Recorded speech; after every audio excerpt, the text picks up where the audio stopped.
আমাদের প্রত্যেকটা আর্টিস্ট ওরা এত দারুণ পারফর্ম করছে এবং আমরা চ্যালেঞ্জের কথা বলেন আমার মনে হয় চ্যালেঞ্জ থেকে বেশি আমরা খুব ফুর্তি নিয়ে আনন্দ নিয়ে কাজটা করেছি। শুটিং সেটের জন্য আসলে লিজেন্ডারি অভিনেতা এরকম চঞ্চল চৌধুরী, মোশাররফ করিমদের মতো আসলে কোনো আর্টিস্ট থাকে না সেটে, তো সেটটা আসলে একটু অন্যরকম হয়। মানে এক বছরে যদি আসলে রেগুলার এরকম আসলে সিনেমাটা হতে থাকে আমার মনে হয় যে সিনেমা ইন্ডাস্ট্রির জন্য অনেক বড় ব্যাপার হবে এবং আমাদের যারা অডিয়েন্স আছে ওদেরও আসলে তৃষ্ণাটা মিটবে আর কি, যারা বছরের প্রতিটা সময় আসলে সিনেমা আসছে। আমাদের আমাদের পুরো শুটিংয়ে আসলে আমরা এত মজা করে শুটিং করছি, আমার মনে হয় যে যারা পুরো সিনেমাটা দেখবে ওরা একটা হোলসাম একটা এক্সপিরিয়েন্স নিয়ে বেরোবে, তখন মনে হয় সবারই এই যে প্রশ্নগুলো ক্লিয়ার হবে। আমাদের প্রত্যেকটা আর্টিস্ট ওরা এত দারুণ পারফর্ম করছে এবং আমরা চ্যালেঞ্জের কথা বলেন আমার মনে হয় চ্যালেঞ্জ থেকে বেশি আমরা খুব ফুর্তি নিয়ে আনন্দ নিয়ে কাজটা করেছি। শুটিং সেটের জন্য আসলে লিজেন্ডারি অভিনেতা এরকম চঞ্চল চৌধুরী, মোশাররফ করিমদের মতো আসলে কোনো আর্টিস্ট থাকে না সেটে, তো সেটটা আসলে একটু অন্যরকম হয়। ওনারা অনেক জ্ঞানী, অনেক নলেজেবল, অনেক দিন ধরে বাংলাদেশের অনেক কাজের সাথে ইনভলভ। সো হ্যাঁ, অফকোর্স ওদের সাথে কাজ করে আমি আসলে আনন্দিত। এত বড় বড় মানুষদের সাথে কাজ করা বা ওদের সান্নিধ্য পাওয়াটা আসলে অনেক বড় ব্যাপার অ্যাজ অ্যান আর্টিস্ট। সো এই আর কি।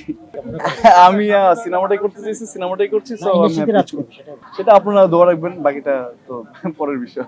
সেটা আমি যাদের সাথে কমিটেড আমার মনে হয় ওদের সাথে যেহেতু আমার একটা এগ্রিমেন্ট আছে, সো প্রোডাকশন হাউস থেকে ওরা ডিক্লেয়ার করবে আর পরের প্ল্যানগুলো কি হয়, তো অর্ডারলি সবাই জেনে যাবে। সেটা কি পরবর্তী ঈদের জন্য? সেটা নিয়ে এখন বলতে পারছি না আমি। তাহলে আমরা ধরে নিচ্ছি, হাসি দিয়ে ধরে নিচ্ছি যে পরবর্তী ঈদে ধামাকা দিতে আসছে রাজ। ইনশাল্লাহ দেখা হবে। Thank you very much. আরেকটা বিষয় ছিল যেটা হলো মানে ঈদ ছাড়া কেন মানে আপনার কাজ আসে না, মানে ঈদ বা উৎসব ছাড়া, যেমন মাঝখানে একটা বছর গ্যাপ চলে গেল, গত উৎসবে আপনার গত ঈদে আপনার ইনসাফ আসছে, তারপরে এক বছর পরে আবার আমরা বনলতা এক্সপ্রেসে উঠলাম।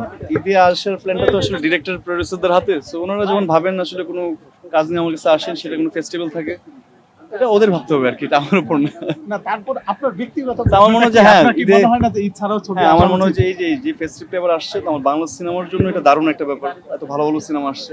তো আমার মনে হয় যে প্রতি মানে এক বছরে যদি আসলে রেগুলার এরকম আসলে সিনেমাটা হতে থাকে আমার মনে হয় যে সিনেমা ইন্ডাস্ট্রির জন্য অনেক বড় ব্যাপার হবে এবং আমাদের যারা অডিয়েন্স আছে ওদেরও আসলে তৃষ্ণাটা মিটবে আর কি, যারা বছরের প্রতিটা সময় আসলে সিনেমা আসছে। রাজ ভাই, আমি একটু প্রশ্ন করতে চাই।